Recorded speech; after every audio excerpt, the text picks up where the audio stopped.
नमस्कार दोस्तों, मैं आपके लिए लेके आई हूँ मटर से बनने वाले इस चटपटे से नाश्ते की रेसिपी को, जिसे आप घर पर कभी भी बना के खा सकते हैं। साथ में हम इसके चटनी बनाएंगे बिल्कुल नए अंदाज में, और इतना बढ़िया स्वादिष्ट ये नाश्ता बनके तैयार होगा कि आप एक बार बनाएंगे तो बार बार इस नाश्ते को बनाएंगे, क्योंकि कम मेहनत में और ये बढ़िया सा नाश्ता बनके तैयार होता है। ऊपर से क्रिस्पी है, अंदर से सॉफ्ट है। तो चलिए जल्दी से शुरू करते हैं। आज की रेसिपी आपको अच्छी लगे तो लाइक ज़रूर करिएगा। यहाँ पर मैंने एक मिक्सी का जार ले लिया है और 1/3 कप मैंने यहाँ पे पोहा लिया है। पोहे को हम ग्राइंड कर लेंगे। आप चाहें तो इसमें मटर के दाने भी डालकर ग्राइंड कर सकते हैं, पर मैंने पोहा को पहले अच्छे से ग्राइंड कर लिया है और अब मैं इसमें मटर के दाने डाल दूंगी। तो मटर के दाने को हमें महीन नहीं पीसना है, दरदरा सा पीस के तैयार करना है। साथ में मैं इसमें हरी मिर्च का इस्तेमाल कर रही हूँ। ये अपने टेस्ट के हिसाब से आप हरी मिर्च डाल सकते हैं। मैंने यहाँ पे 2 हरी मिर्च का इस्तेमाल किया है और इसे दरदरा सा पीस लिया है। साथ में इसके पोहा भी है। यहाँ पे आप कोई भी बर्तन ले लीजिए और 2 चम्मच दही डाल दीजिए। अगर आपके पास दही नहीं है तो 1 नींबू के रस को निकाल लीजिए और नींबू का रस डाल दीजिए।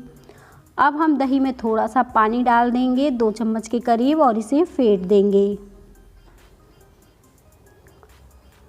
तो बस हमने इसे इस तरह से फेंट लिया है। अब हम इसमें आधी छोटी चम्मच जीरा, आधी छोटी चम्मच चाट मसाला और साथ में गरम मसाला डाल के मिक्स कर देंगे।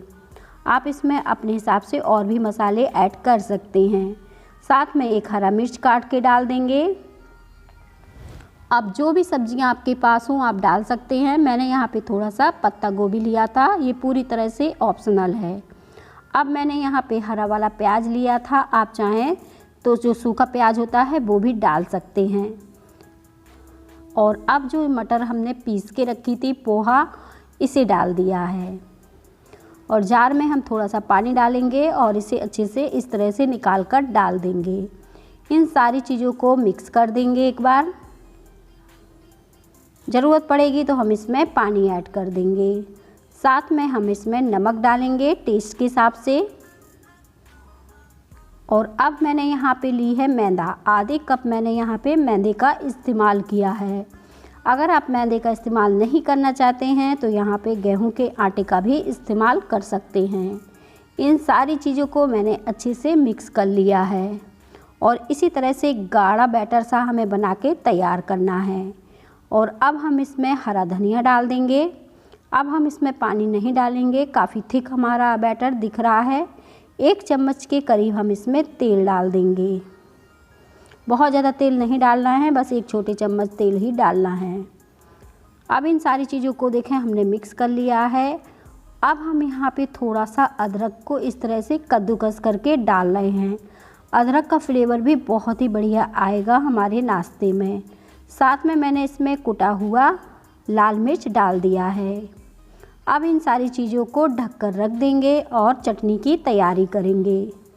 यहाँ पे मैंने पैन ले लिया है। पैन में मैंने मूंगफली के दाने डाले हैं, 2 चम्मच के करीब होंगे। अगर आपके पास मूंगफली नहीं डालना चाहते हैं तो आप यहाँ पे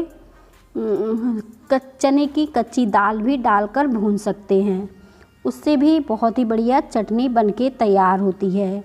और यहाँ पे अब मैंने तिल लिए हैं, तो आप चाहें चने की दाल और मूंगफली से भी चटनी को बना सकते हैं, इन दोनों चीज़ों को भूंजकर। पर मैंने आज बिल्कुल नए अंदाज की चटनी बनाई है, तो यहाँ पे मैंने तिल और मूंगफली को भूंज लिया था। साथ में मैंने हरा धनिया लिया है और 2 हरी मिर्च ली हैं। नमक टेस्ट के हिसाब से डालेंगे। अब हम इसमें जो मूंगफली और तिल भूंजा था वो डाल देंगे।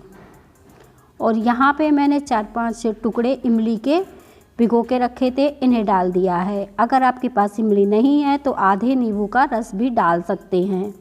और इसमें थोड़ा पानी डालकर इस तरह से पतली सी चटनी बनाएंगे, बहुत ज़्यादा पतली नहीं, हल्की सी पतली सी। अब हम तड़का लगा देंगे चटनी में। तो पैन में 2 चम्मच तेल डाल देंगे। तेल जैसे ही हमारा गरम होगा हल्का सा, तो हम इसमें राई डाल देंगे। राई डालने के बाद इस तरह से जब राई हमारी चटक जाएगी तो हम इसमें हरा मिर्च को इस तरह से काट के डाल देंगे। हरा मिर्च जो मेरा लाल हो गया था वही वाला मैंने इस्तेमाल किया है। और बस ये अच्छे से दोनों चीज़ें हो गई हैं। तो जो चटनी हमने बनाई है अब हम इसमें पैन में डाल देंगे और अच्छे से मिक्स कर देंगे। अगर आपको लगे ज़्यादा गाढ़ी है तो आप इसमें पानी मिला सकते हैं और गैस को हमें तुरंत बंद कर देना है जैसे ही हमें चटनी को डालना है। अब हम इसे निकाल लेते हैं और निकालने के लिए मैंने यहाँ पे कटोरी का इस्तेमाल किया है और चटनी को इस तरह से निकाल लिया है। बहुत ही बढ़िया चटनी हमारी इस नाश्ते के लिए बनके तैयार हो गई। तो इस नाश्ते का मज़ा डबल हो जाएगा। और अब यहाँ पे ये अच्छे से फूल चुका है तो इसमें हम मीठा सोडा डालेंगे 1/4 चम्मच। तो यहाँ पे मैंने बेकिंग सोडा का इस्तेमाल किया है और इस तरह से अब हम देख लेंगे कि इसके अच्छे से इस तरह से नाश्ता के लिए परफेक्ट बन के तैयार हुआ है कि नहीं। अगर आपको लगे ये बहुत ज़्यादा गीला है तो 1 छोटे चम्मच मैदा और मिला सकते हैं। पर ये देखें परफेक्ट ये बन के तैयार हो गया है। इस तरह से मैं इसके पकौड़े से डाल रही हूँ और ईज़िली ये डल रहे हैं और फैल भी नहीं रहे हैं कढ़ाई में। तो इसी तरह से आपको बनाना है। और बस हमें अब सारा नाश्ता तेज़ आंच में जल्दी से बना के तैयार कर लेना है।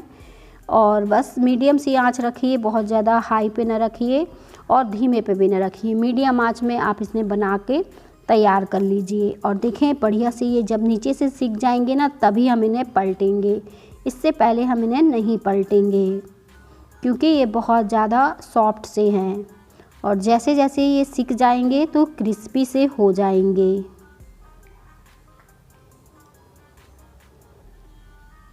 अब हम इन्हें कलर चेंज होने तक अच्छे से तल लेते हैं, जब तक कि अच्छे से कलर इनका चेंज ना हो जाए इस तरीके से। और जैसे ही कलर चेंज होगा तो हम इन्हें प्लेट में निकाल लेंगे।